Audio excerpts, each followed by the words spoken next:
एक लंबे समय पहले एक गांव में सुरेश और कीर्तना नामक पति पत्नी रहते थे। उनके गीतिका नामक एक सुंदर सी बेटी थी। सुरेश हमेशा सबके सामने बेवजह गर्व से पेश आता था। एक दिन शाम के समय में कीर्तना उनके घर पे वड़ा पाव बनाती है। कीर्तना, तुम्हारे हाथ का ये वड़ा पाव सच में बहुत स्वादिष्ट है।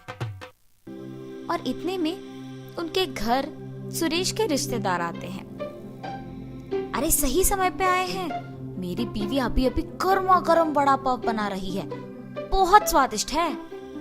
कीर्तना, जरा मेरे रिश्तेदारों के लिए भी वड़ा पाव बना के ले आना। जी अभी लाई। ये कह के गर्मा गर्म वड़ा पाव बना के वहां लाती है और उनके रिश्तेदारों को परोसती है।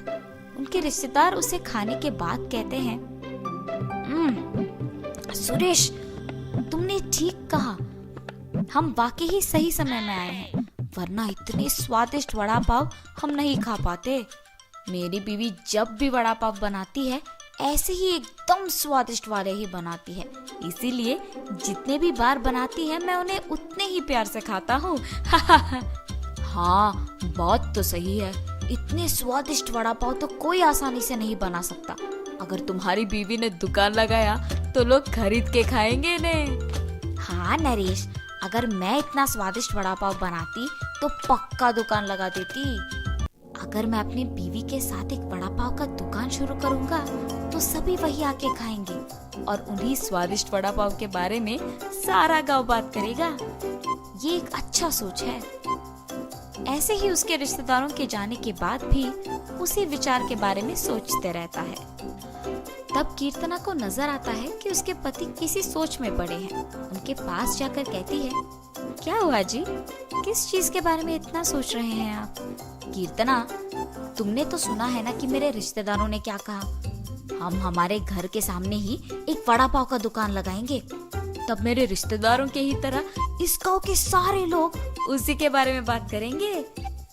ठीक है, आपके विचार के अनुसार ही हम वड़ा पाव बना के बेचेंगे, लेकिन आपको अब से ऐसे बेवजह गर्व की बातें करना बंद करना पड़ेगा। अगर आप इसी बात को मानकर अपने बर्ताव को बदलने का वचन देंगे तो ही हम ये व्यापार शुरू करेंगे।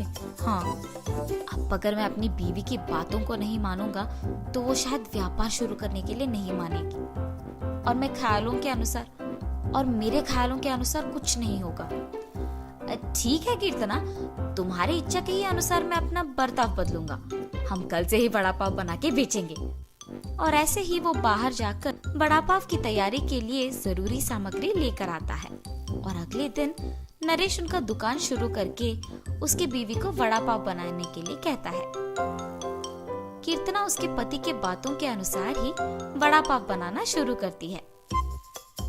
स्वादिष्ट और गर्मा गर्म वड़ा पाव, आइए बाबू आइए। ऐसे जोर जोर से चिल्लाने के कारण उस तरफ जाते हुए सारे लोग आकर्षित होकर उसके दुकान आते हैं और वड़ा पाव लेके उन्हें खाने लगते हैं। सुरेश, वड़ा पाव तो बहुत गर्म और स्वादिष्ट है। हाँ, अब तक मैंने इतने स्वादिष्ट वड़ा पाव कहीं नहीं खाया है। हाँ, मेरी पत्नी बहुत अच्छा वड़ा पाव बनाती है, उसकी तरह तो और कोई नहीं बना सकता है। ऐसे उनको वड़ा पाव देकर उनसे पैसे लेता है।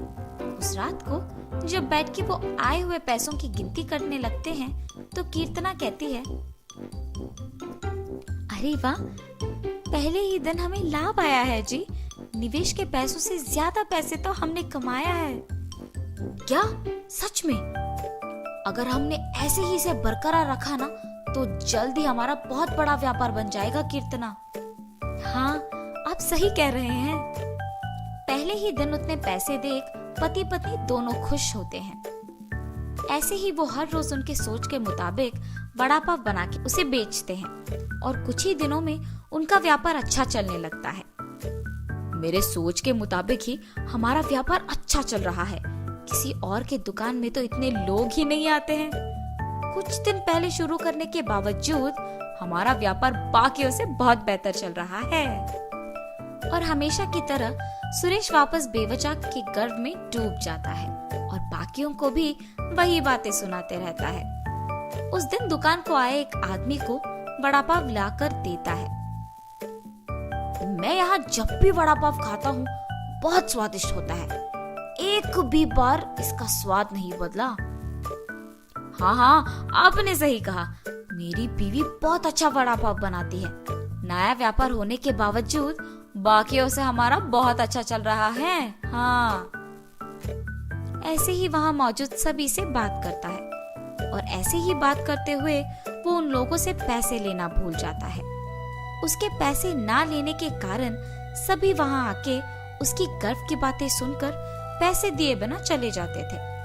कुछ दिन बाद सबको जब सुरेश की कमजोरी का पता लग गया तो वो वड़ा पाव मंगा के उसे खा के पैसे देने के लिए उसके पास जाकर वड़ा पाव के बारे में बात करना शुरू करते थे। सुरेश उनकी बातों में पड़ के गर्व की बातें करता था और उनसे पैसे लेना भूल जाता था और कुछ देर बाद वो लोग वहाँ से पैसे दिए बिना चले जाते थे। सुरेश के इस बर्ताव के कारण उनके व्यापार में नुकसान होता है और अचानक उनके सपने टूट जाने पर पति पत्नी दोनों बहुत निराश होते हैं। कीर्तना, मुझे माफ करो, इस सब का कारण मैं हूँ। मेरे इस झूठे गर्व के कारण ही सबको मेरी कमजोरी का पता लग गया और उन्होंने उसका फायदा उठाया। इसीलिए हमें अब नुकसान भुगतना पड़ रहा है। ऐसे कह के बहुत दुखी होता है। आपको अपनी गलती का एहसास हो गया, बस ये काफी है। अब से हम हमारा व्यापार ढंग से चलाएंगे। ठीक है कीर्तना। और तब से पति पत्नी दोनों उनका वड़ा पाव का व्यापार बहुत अच्छे से चलाते हुए खुश रहते हैं।